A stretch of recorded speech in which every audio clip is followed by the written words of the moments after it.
देवेंद्र फडणवीस सरकारची वर्षपूर्ती फडणवीसांनी 5 डिसेंबर 2024ला घेतली होती मुख्यमंत्री पदाची शपथ।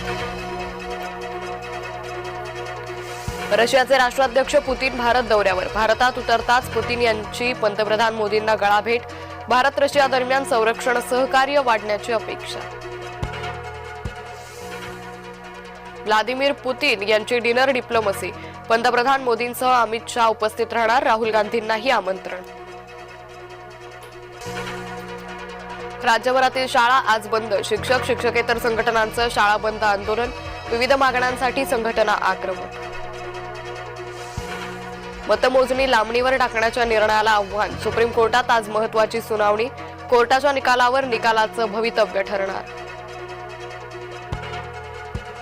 पुण्याच्या मुंढवामधील कथित जमीन गैरव्यवहार प्रकरण, अमेडिया कंपनीकडून मुद्रांक शुल्काची नोटीस अमान्य।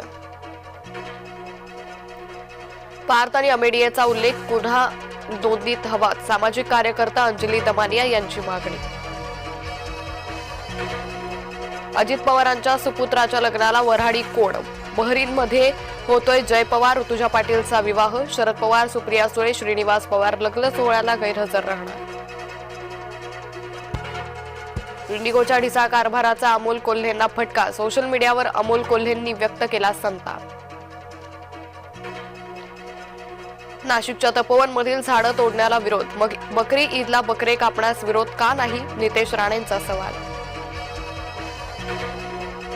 तपोवनमधील वृक्षतोडीबाबत सरकारनं दिशाभूल करू नये, कोण काय म्हणालं याचं घेणं देणं नाही, अभिनेता सयाजी शिंदे यांची प्रतिक्रिया। डॉक्टर गौरी गर्जे आत्महत्येप्रकरणी एसआयटी समिती गठीत, महिला आयपीएस अधिकारी समितीच्या अध्यक्ष, पोलीस उपायुक्त रागसुधा आर सह 7 अधिकाऱ्यांची समिती। हिवाळी अधिवेशन संपताच रखडलेल्या निवडणुकांची घोषणा होण्याची शक्यता, सूत्रांची जय महाराष्ट्र न्यूजला माहिती, येत्या 14 डिसेंबरला मनपा निवडणुकांची घोषणा शक्य।